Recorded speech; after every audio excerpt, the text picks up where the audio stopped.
سړی وایي چې کم کم ته څو پیري وګورم دومره ښاغلي او دومره خواږه او درانه مشران ناست دي نو خدای دې دغسې د پښتو ژبې دپاره دوی تر و تازه او ژوندي ساتي چې پښتنو ته دغه پښتو په ښکلو لفظونو کې رسوي. نو بس مشران به خبرې کوي، زه به دغه دوه شعرونه د غزل نه مخکې صرف وامه، یو به بیا غزل وامه چې نه په پښتون نه په پښتو جنګ دی، نه په پښتون نه په پښتو جنګ دی، دا په ډالرو او روپو جنګ دی.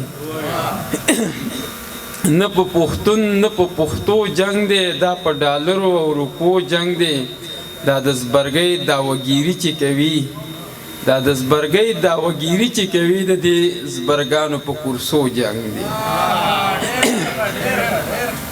مننه، دا د زبرګۍ دعوګیري چې کوي د دې زبرګانو په کورسو جنګ دی. او دغه نوې غزل په پښتنه مینه چې نه د دین نه د دنیا نه د کاله شو، نه د دین نه د دنیا نه د کاله شو، هیڅ بې سبوچ په سر د ژوندانه شو.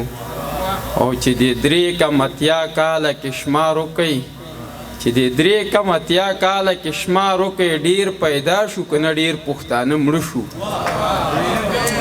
مننه، چې د 3 کم اتیا کاله کې شمار وکئ چې ډیر پیدا شو که نه ډیر پښتانه مړه شو. چې په سر د پښتنو کورسو لتلي سو خبر یې چې اوس هغه خلک څه شو، چې په سر د پښتنو کورسو لتلي سو خبر یې چې اوس هغه خلک څه شو. چې راوړي د امن ناوې پښتونخوا ته دغې جنج په سیند د سترګو تور اوبه شو.